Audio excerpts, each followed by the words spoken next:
యజ్ఞవరాహస్వామి సనాతన ధర్మమైన హైందవ ధర్మంతో కూడిన భారతదేశాన్ని రక్షించుగాక అని మనం ప్రార్థన చేసుకుందాం. శ్లోకమంతా గుర్తు రాకపోయినా కొన్ని 2-3 శ్లోకాలైనా నిత్యపారాయణలా పెట్టుకుంటే బాగుంటాయి. అలాంటివి ఇక్కడ చెప్పడం జరుగుతుంది. నమో నమస్తే ఖిల మంత్ర దేవతా ద్రవ్యాయ సర్వక్రతవే క్రియాత్మనే వైరాగ్య భక్త్యాత్మజయానుభావిత జ్ఞానాయ విద్యాగురవే నమో నమః. అసలు దీని భావం తెలిస్తే కొంతసేపు నోట మాట రాదండి. అంత గంభీరమైన భావం యొక్క శ్లోకంలో పెట్టాడు. ఇక్కడ శ్లోకంలో 2 భాగాలు ఉంటాయి. మొదటి చూద్దాం. నమో నమస్తే, స్వామికి నమస్కారం. అఖిల మంత్ర దేవతా ద్రవ్యాయ సర్వక్రతవే క్రియాత్మని. మొదటి భాగమంతా కూడాను కర్మకాండ గురించి చెప్తున్నాడు. మీరు పరిశీలించారా? యజ్ఞములో మంత్రం ఉంటుంది. మంత్రము ఎవరిని నిర్దేశిస్తుందో ఆ దేవత ఉంటుంది. ఆ దేవతకు ఏ మంత్రము ద్వారా ఏ ద్రవ్యం ఇవ్వాలో ఆ ద్రవ్యం ఉంటుంది. అంతేకాదు, ఆ విధమైన యజ్ఞానికి ఒక పద్ధతి ఉంటుంది, అది క్రతువు. ఆ క్రతువులో చేసే రకరకాల క్రియలు ఉంటాయి. ఇప్పుడు ఎన్ని వచ్చాయండి యజ్ఞం అనగానే. కానీ కర్మ అనగానే అందులో వాడేటువంటి మంత్రము, దేవత, ద్రవ్యము, క్రతువు, క్రియ 5 భాగములు. ఈ 5 భాగములతో ఉన్న యజ్ఞము నీ యొక్క స్వరూపమయ్యా, నీకు నమస్కారము అయింది కదా. తర్వాత చూపిస్తున్నాడు. వైరాగ్య భక్త్యా ఆత్మజయానుభావిత జ్ఞానాయ. అద్భుతమైన మాట.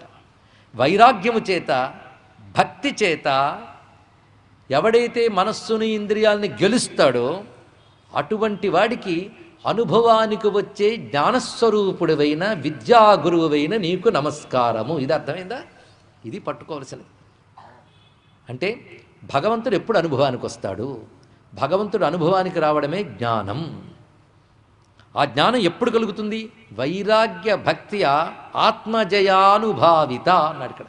వైరాగ్యము చేత. వైరాగ్యం అంటే ప్రపంచముపై, ప్రాపంచిక విషయములపై విరక్తి. తర్వాత భక్తి అంటే పరమాత్మపై రక్తి. కానీ ప్రపంచ విషయాలపై విరక్తి, పరమాత్మపై రక్తి కలిగి ఆ రెండిటి చేత ఇంద్రియాలను జయించాలి.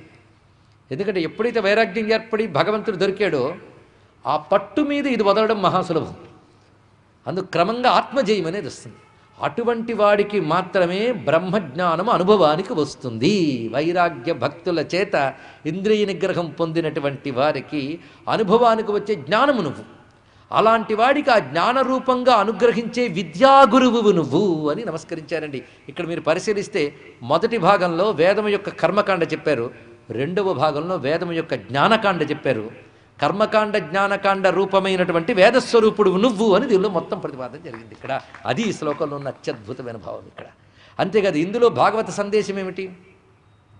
యజ్ఞములు ఆచరించడం వల్ల ఈ శరీరం పొందినందుకు నువ్వు సార్థకత ఏర్పరచుకుంటావు. ఎందుకంటే ఇంద్రియాలు ఇవన్నీ లభించాయి కదా, ఇంద్రియాలు దేవతల అనుగ్రహం వల్ల వచ్చాయి కదా. అందుకే ఆ దేవతలను ఆరాధించడం యజ్ఞం. అది అవసరం. అది చిత్తశుద్ధినిస్తుంది, కృతజ్ఞత దోషాన్ని పోగొడుతుంది. అప్పుడు నువ్వు వైరాగ్యము, భగవద్భక్తి కలిగి ఉన్నట్లయితే, ఇంద్రియాలను నిగ్రహించగలిగినట్లయితే, అలా నిగ్రహింపబడ్డ బుద్ధికి భగవానుడు జ్ఞానాన్ని ఇస్తాడు. అప్పుడు ఆయన గురువు అవుతాడు.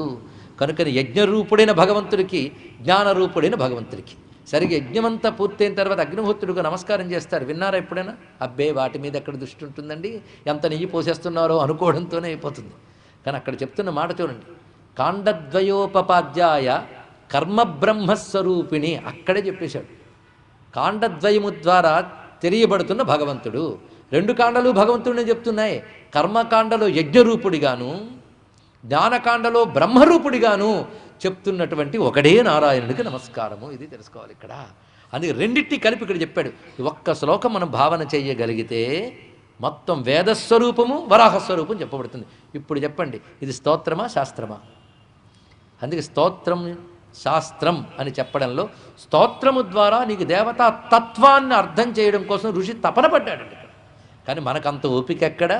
దండం పెట్టేశాం, ఫలితం వస్తుందా రాదా అంతే. అందుకే ఆయన ఫలితాలు ఇస్తున్నాడు, తననివ్వట్లేదు. వచ్చింది బాధ. తను తెలియాలి అంటే మాత్రం ఈ తత్వం తెలియాలి. అందుకే మొత్తం ఏ అవయవంలో ఏ యజ్ఞభాగం ఉందో గుర్తుపెట్టుకోలేపని ఈ శ్లోకం గుర్తుపెట్టుకోవాలి. నమో నమస్తే ఖిల మంత్ర దేవతా ద్రవ్యాయ సర్వక్రతవే క్రియాత్మనే వైరాగ్య భక్త్యాత్మజయానుభావిత జ్ఞానాయ. విద్యా గురవే నమో నమః. ఇది ఒక నమక మంత్రం, అంత గట్టిది. ఎందుకంటే ఉభయతో నమస్కారం. మొదట 2 నమో నమః, చివరికి 2 నమో నమః. ఆ 4 నమస్కారాల మధ్య పరమాత్మ యొక్క స్వరూపాన్ని నిక్షిప్తం చేసి యజ్ఞరూపుడికి 2, జ్ఞానరూపుడికి 2గా ఇచ్చి పరమాత్మని యజ్ఞరూపుడిగా కర్మఫలప్రదాత, జ్ఞానరూపుడిగా గురువుగా నమస్కరించుకుంటూ స్వామి అనుగ్రహాన్ని మనం ఇప్పుడు